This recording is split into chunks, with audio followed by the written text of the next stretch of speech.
YouTube, what is up? Welcome back to the Radar for Rasslin Studios. What up, Mark? Guys, NXT just finished. So we have one takeaway from the show from NXT.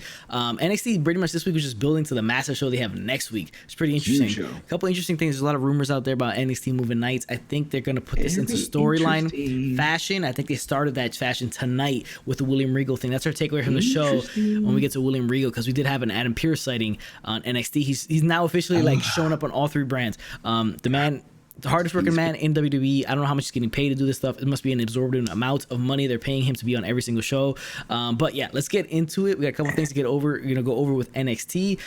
New things developing in the Adam Cole, Undisputed Era, Finn Balor stuff. But let's get into it. Before we do, I want to remind you guys, drop a like and a comment on this video. Hit us up in the comment section below. What you guys thought of NXT? What do you think about it moving nights? If it is moving nights, and like, do you see that as like them proclaiming defeat basically in the end, and just like we're gonna go beat up on Impact if they move to Tuesdays, right? So let us know in the comment section below what you thought of NXT, where you think the NXT's headed, and do you think it's a real like punk ass move for them to switch nights? I know a lot of people are wanted it from the beginning, but we'll get into all that later on. Just let us know in the comment section what you guys think. Remember to subscribe notification bell. You guys will learn when new videos drop.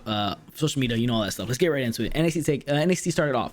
Danny Burch, Oney, Lorcan versus Tomasso, Ciampa, and Timothy Thatcher. A match that was set up early in the week because MSK is injured right now because they got attacked. This was a good match. It really was a good match. I like the way these styles clash. They work well with each other. But it was interesting because you had Imperium showing up, and this is like full Imperium now minus Walter. He's out there. They're out there, and they cause a mean ass distraction. And Burch and Lorcan end up beating Ciampa and Thatcher. So we'll see what happens.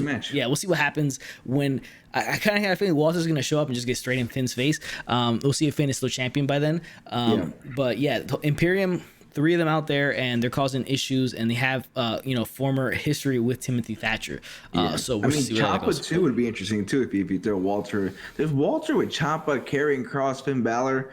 Some fun stuff you could do with Walter. Hopefully shows up soon. Big time, yeah. It'd be really cool stuff. They could probably end up doing it. Next thing on the show, we had Roderick Strong coming out, upset obviously from last week's, what transpired last week with Adam Cole attacking him. Then you have Finn Balor interrupting. They get into a whole big spat with each other, and then they start brawling, and it gets broken up, and they will have a match in the later on at the main event. It'll be Roderick Strong versus Finn Balor. Finn Balor would say he's going to give a title shot to Adam Cole next week. So it's a big show. We have Io Shirai versus Toni Storm for the title. We have Finn Balor versus Adam Cole for the title next week. We also have some William Regal announcements next week as well. We'll get into that a little bit later. This would lead into, we'll get over the whole thing now because it will lead to the first part. It was a multiple part thing where the way Johnny Gargano and the way would be in therapy because of Austin Theory, right? And his whole thing that he went down with Dexter Lumis. Now he has Stockholm syndrome where he's like kind of in love with his capture, like whoever captured him. So he's going through that whole thing. It's entertaining on Johnny Gargano because I like the way he came off this way. He was pretty entertaining in this whole thing. In the end, the therapist has spoken with Dexter Lumis and gotten all this information as to why he let Austin Theory go, and it's basically because he got tired of him. He was annoying, he was a pain in the ass, and all stuff like that. Austin Theory is very upset, starts crying. Indy Hartwell is in love with Dexter Lumis as well, for totally different reasons. And yeah, so that's pretty much it. I mean, that's all it was. And then Johnny Gargano was really happy that they had that breakthrough and he started crying and stuff like that. So I thought it was like an okay segment. I mean, they've done these things before when they go to therapy, but this one was all right. I just thought Johnny Gargano was pretty funny.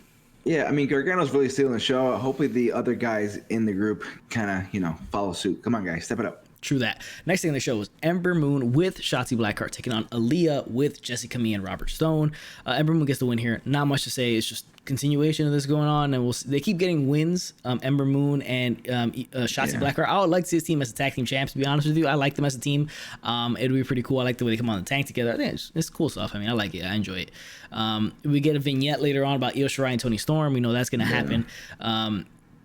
Next thing on the show was that tag team championship match that was hyped for weeks from the Dusty Classic. Nia Jax and Shayna Baszler coming to NXT to take on Raquel Gonzalez, Dakota Kai. The match itself, it was a really good match. I enjoyed it. Which is surprising because I think I don't like the team of Jax and Baszler. I think they just don't mesh well. Especially, I'm a huge fan of Nia Jax in general in the ring. But she hurts everyone. So exactly. So we had some bit of confusion at the end of this match.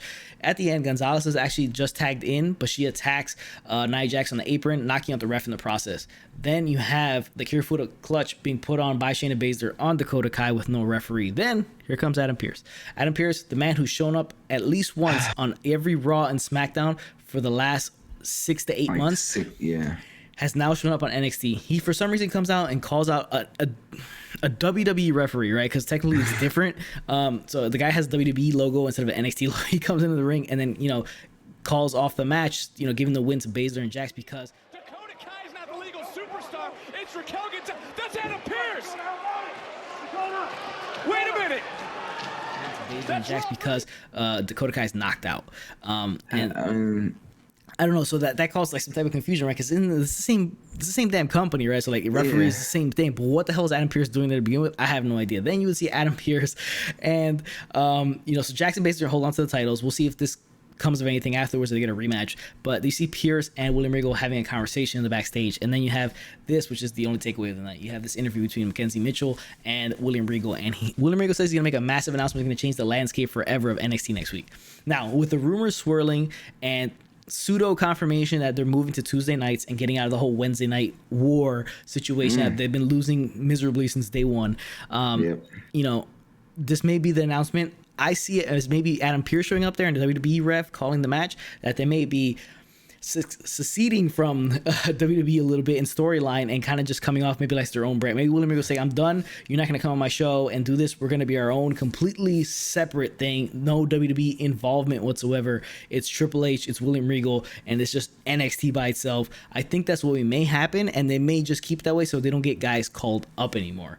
I think that's one of the big ruining the roster. Exactly, and they may get guys defecting. There could be a defection storyline here. It could be, people's, it's kind of like seceding from the union. Basically, you have a state removing. It'd be something like that. So people can secede from WWE technically in Raw and SmackDown and come back to NXT and stay there and be their own separate thing, and guys won't get called up anymore, which I think will kind of be a great thing because they get squandered at the top anyways when they get thing up.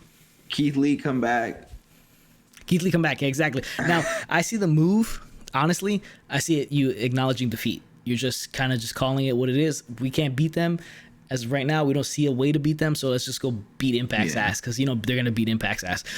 So that's the way I see it. I'm not a huge fan of them moving. I think you kind of got to, plant your foot in the ground and kind of just take it. It's a fight. Take your ass whooping like a man and then try to come back from it. But if they're going to switch, they're going to switch. But I think this may be the storyline with it, like NXT seceding from WWE.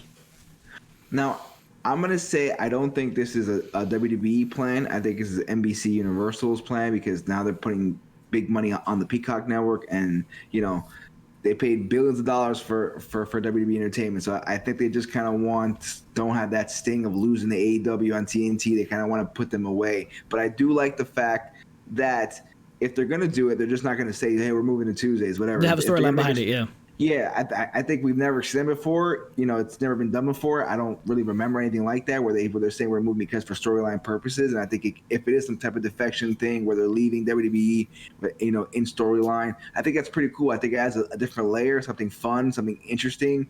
It's a different landscape. It changes WWE just completely.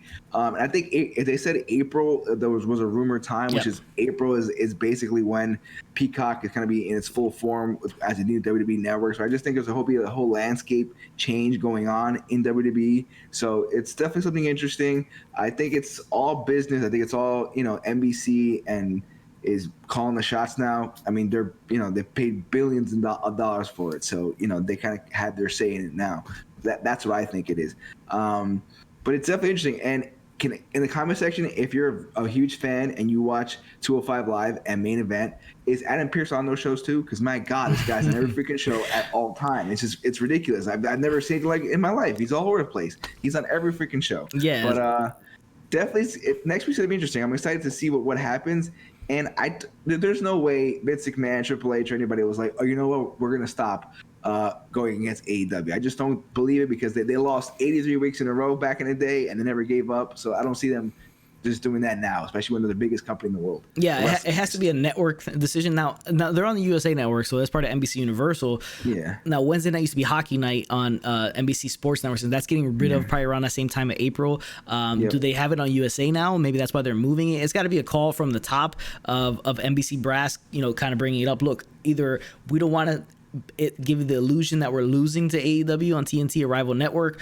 So move your show to another network. To another night, and then we'll leave it that, and that'd be it. They don't want to have just the the perception that they're losing, so they just want to get rid of that, or they're gonna have hockey on USA or something like that, or they'll have it on NBC and they just don't want to have the competition in ratings. Maybe people maybe they have some type of info that wrestling fans like hockey a lot, so maybe that's what it is. I don't know, but a lot of Canadians like wrestling. I don't know. Yeah, so it's an interesting dynamic of what's gonna happen here, but we could end up seeing that happen. But let us know in the comment section what you guys think of this whole situation, and do you agree? Do you think they're gonna do a storyline aspect to it? I would enjoy it, to be honest with you, like them seceding from WWE and kind of being their own thing, and then guys not getting called up and being thrown into the abyss when they go up. But it'd be pretty cool. So that's the only takeaway of the show. Next thing on the show is LA Knight. He shows up in NXT for the first time.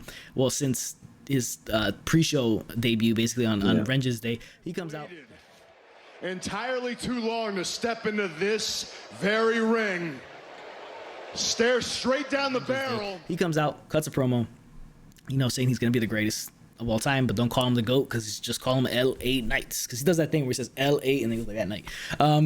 You can tell he has so much influence from The Rock, just in the way he speaks, the way he moves, the way he points, like this a lot, and his hand movements. It's just, you could tell that he has so much influence from it. But this would end up going into Bronson Reed taking on Cameron Grimes, a matchup set up early in the night. Grimes wins because LA Knight interferes and kind of causes Reed to get hurt and then get caught with the finish by Grimes. So maybe we'll see Bronson Reed taking on LA Knight in a feud coming forward. I expect big things from LA Knight, though. I'm expecting big things and a name change. Next thing on the show was Breezango. Supposed to be Breezango versus Everett. I haven't seen Breezango in a while. They're coming out in the whole spaceman entrance. They get attacked by Legado Fantasma, and then here comes Santos Escobar attacking Everrise, and he's declaring that the group is still as good as ever, even after the loss against Karrion Kross. Some people might have an issue with the way they lost to Karrion Kross because he beat the living hell out of all three of them, but he did take his lumps in it. I mean, they're there, Joaquin Wilde and Raul Mendoza to take those lumps for the main guy. So I don't see a problem with what happened last week. Next thing on the show was the main event. Roderick Strong versus Finn Balor. And he just continues to have really good matches, Finn, against all these guys in this kind of circle. So it's, Kyle O'Reilly, Pete Dunne, now Roderick Strong. And next week's match against Adam Cole is going to be a banger of a match too. So of course, I'm excited for it. You got all these guys taking on Finn. They're all having really good matches. And in the end, Balor gets the win here. And then afterwards, you would have Adam Cole come out and kind of have a stare down with Finn setting up the match for next week. And that's why the show went off the air. And that's pretty much all it is for NXT. The only real super interesting thing was this whole Adam Pearce thing, because there's so many possibilities to it, and with the rumors of them moving nights, we'll see what happens. But let us know in the comment section below what you got to think about NXT. What do you think about next week's NXT is a big show? What do you think about that? And what do you think about the whole thing we talked about them putting this into storyline about them moving nights? Appreciate you guys for tuning in. Remember, for this, Later, Marks.